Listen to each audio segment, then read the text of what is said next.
네, 여러분 안녕하세요. 뉴스원입니다.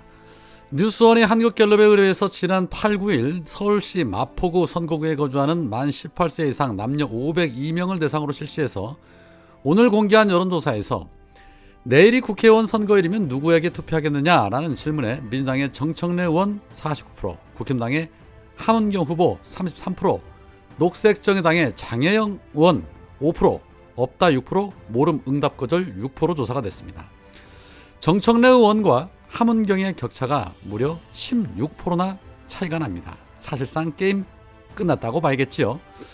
자, 또한 광진을 지역구에서는 민주당의 고민정 의원 44%, 국힘당 오신환 37% 나타났습니다. 격차는 7% 차이입니다.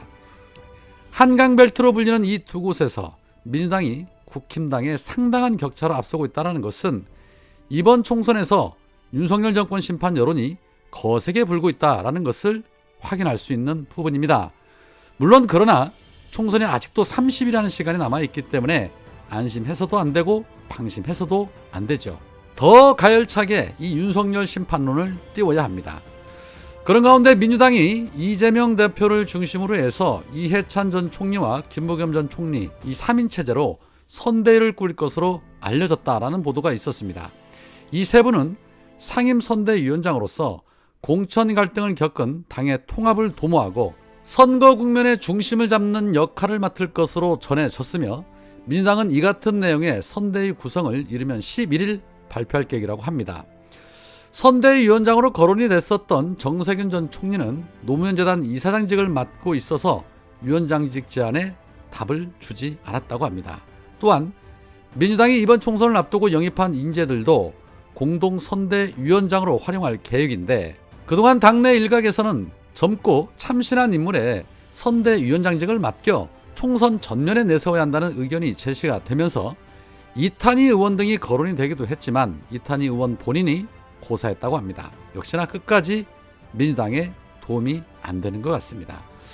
어제 이재명 대표가 혹시 있지가 아니죠? 라는 농담을 던졌다가 갈라치기라는 논란이 일자 곧바로 사과의 메시지를 내면서도 잊지 않았던 것은 바로 윤석열 정권 심판론이었습니다. 그리고 오늘도 역시 마찬가지로 본인의 페이스북을 통해 이번 선거의 중요성 재차 강조했습니다. 아무리 강조해도 지나치지 않죠. 이재명 대표는 국민의 목소리를 입틀막한 윤석열 정권 2년의 적나라한 민주주의 성적표가 공개가 됐다. 민주주의 선도국가라던 대한민국을 일컬어 독재화라니 2년 전만 해도 상상이나 할 수 있었던 일일까? 피로 쟁취한 우리의 민주주의가 한없이 망가지고 있다. 국민은 그대로인데 세계를 선도하던 민주주의 모범국가는 어디론가 사라졌다. 혹시 압수색 당하지 않을지, 말 잘못하면 끌려가지 않을지 걱정하는 나라가 됐다. 윤석열 정권의 권력 남용으로 우리 사회를 지탱하던 법치주의와 삼권 분립, 헌정 질서의 기본 시스템이 급격히 무너져 내렸기 때문이다. 국민 통합에 앞장서야 할 대통령이 이념 전쟁을 벌이고 포갑적인 검찰 통치가 이어지며 민주주의의 기본인 대화와 타협, 공존은 실종이 됐다. 급기야 3.15 부정선거 이후에 최악의 관건 선거까지 대놓고 자행하고 있다. 2년도 안 돼서 이렇게 나라를 망친 정권이 입법 권력까지 장악한다면 실로 어떤 일이 벌어질지 짐작조차 하기 어렵다. 우리 민주주의는 복구 불가능한 지경까지 내몰리게 될 것이다. 이번 총선의 막중한 사명을 다시 한번 되새긴다. 이번 선거는 단지 나를 대표할 한 사람의 국회의원을 뽑는 선거 아니다. 대한민국이 거대한 퇴행이 끝없이 가속화될지 아니면 역주행 폭주를 멈춰 세우고 미래로 나아갈지 결정할 역사적 분수령이 될 것이다. 반드시 승리하여 민주주의 모범국가라는 잃어버린 자부심을 되찾겠다라고 말했습니다. 법치가 무너지고 헌정 질서가 무너지고 있는 사례 중 하나가 바로 고 최수근 상병 사건과 관련한 수사 외압 사건입니다. 그리고 그 핵심 피의자인 이종섭을 호주 대사로 발령해서 피의자를 도피시키는 흉악한 모습까지 선보이고 있는데 대체 어느 나라가 피의자를 대사로 보내면 좋아할까요? 지금 호주에서는 우리 현지 교민들이 난리가 났습니다. 교민단체인 시드니 촛불행동은 호주 시드니 평화의 소녀상 앞에서 집회를 열고 윤석열은 이종섭의 호주 대사 임명을 즉각 철회해라 라고 촉구하고 있습니다. 호주 교민인 한준희 목사는 이런 말을 했습니다. 범죄 피의자 이종석 호주 대사로 온다니 호주에 사는 재외 동포로서 이 참담한 심정을 말로 표현할 길이 없다.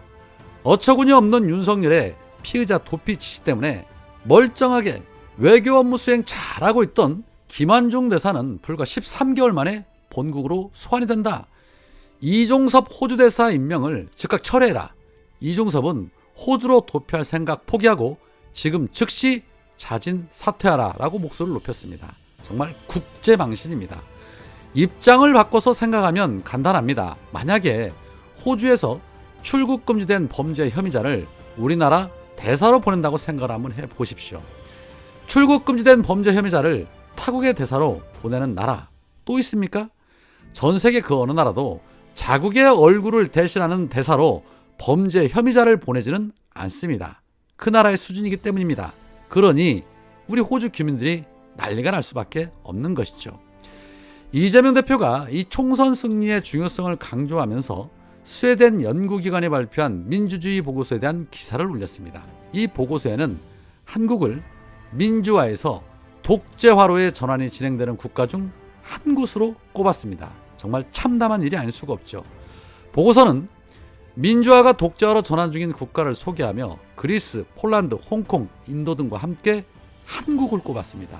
이 보고서에는 2016년도 박근혜 탄핵과 문재인 전 대통령 취임으로 한국의 LDI가 진전됐다고 짚었고 정부 부정부패에 분노한 시민들이 대규모 시위를 벌이며 대통령 탄핵을 이끌어내며 지수 상승의 계기를 제공했다라면서 박근혜 부패 스캔들 이후에 인권 변호사 출신인 문재인 전 대통령이 취임을 하면서 LDI를 이전 수준으로 돌려놓았다라고 언급한 뒤 그러나 다음 대선 대통령의 변화가 한국의 지수를 떨어뜨렸다라고 밝혔습니다. 문재인 정부 때 자유민주주의 지수를 올려놨는데 윤석열이 또 하락을 시키며 179개국 중에 40을 기록했다는 것입니다.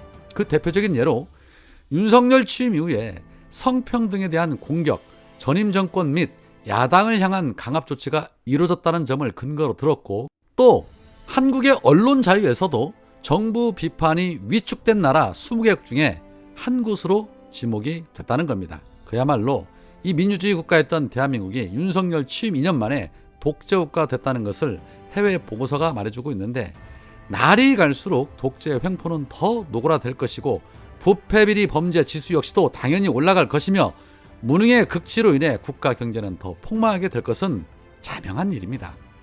이재명 대표가 이찍이라고 발언을 하자 국힘당은 국민 갈라치기라고 난리를 쳤습니다. 자, 그런데 말입니다.